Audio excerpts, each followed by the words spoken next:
We want to simplify these two expressions. Let's remember that order of operations is very important. Please excuse my dear Aunt Sally, where the P stands for parentheses, the E for exponents, then I have multiplication, division, addition, and subtraction. I don't see any parentheses, but really that fraction bar divides the numerator and the denominator to such an extent that I can think about parentheses on the top and parentheses on the bottom. In other words, I will do all of the stuff in the numerator and all of the stuff in the denominator before proceeding. In addition to that, I'm going to do my messy work over here on the side so that I can keep the problem well organized.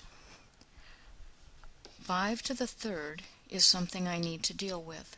That is 5 times 5 times 5, which is 25 times 5, and that comes out to be 125.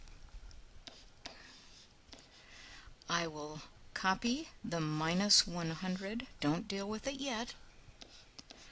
3 squared is 9, we know that, and I am ready to work in my denominator. Copy the 30, copy the plus. 2 to the fourth. 2 to the fourth means 2 times 2 times 2 times 2. That is 4 times 4, which is 16. So putting a 16 here and then copying again, I can see the problem, but I've done all of the exponent work. Now let's take care of the top, doing the addition and subtraction from left to right.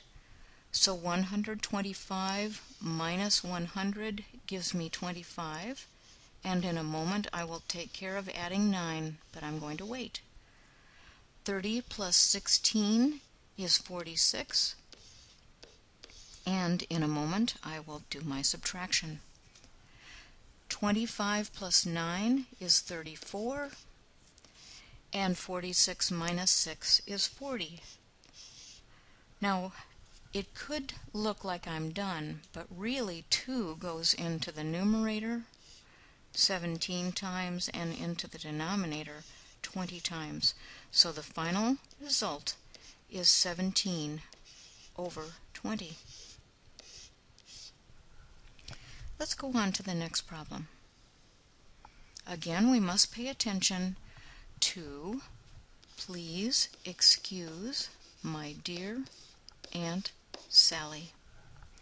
Again, I don't see any parentheses, but that fraction bar sets apart the numerator and the denominator, so it's like having a set of parentheses around everything on top and another set of parentheses around everything on the bottom. So starting on the top, I see that I have 10 plus 3 squared, which we know is 9, and then the minus 1. Again, I'm not doing too much at once because I want to get this right. In the denominator, I see 2 to the fourth, and a moment ago we discovered that that was equal to 16. Let me just copy. Going in order from left to right, I find out that I have 19 minus 1, and in the denominator I have 16 minus 4, which is 12, minus 3. 19 minus 1 is 18, 12 minus 3 is 9, and the final result is 2.